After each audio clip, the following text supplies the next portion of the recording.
தேமுதிக கட்சி இல்லன்னா நல்லது கேட்டு ரெண்டுமே பேசாதீங்க. எதுக்கு குறைய மட்டும் சொல்றீங்க? இன்னைக்கு ஒரு டிவி சேனல்ல பேர் சொல்ல விரும்பல பாக்குறேன். அடுத்த தலைமுறைகள் தலைவர்கள் யார் அப்படின்ட்டு உதயநிதி அண்ணனை போடுறாங்க, அண்ணாமலை அண்ணனை போடுறாங்க, சீமான் அண்ணனை போடுறாங்க, விஜய் அண்ணனை போடுறாங்க. சந்தோஷம், வாழ்த்துக்கள், வரவேற்கிறோம். விஜய பிரபாகரன் போடல. ஏன் இதை நான் பேசுறேன்னா, ஏன் போட்டோ போடலன்னு கேட்கல. இன்னைக்கு அரசாங்க ஊழியர்கள் அவங்களோட உரிமைக்காக போராடுறாங்களே.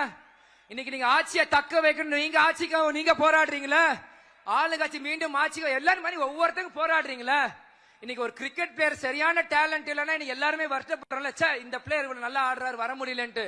நீங்க போட்ட பதவியில உதயநிதி ஸ்டாலின் அண்ணனை தவிர்த்து மீது யாரும் நான் வாங்கின வாக்குகள் பக்கத்துல கூட யாரும் வரல.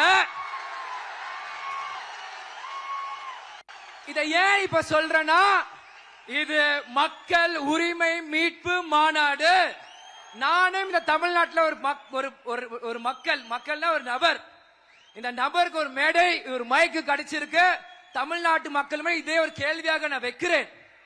என்ன விஜய் பிரபாகர் போட்டோ, தேமுதிக போட்டோ போட்டா பீனிக்ஸ் பர்மார் வந்து பயமா? பயமா? பயம்னா பயம் சொல்லுங்க.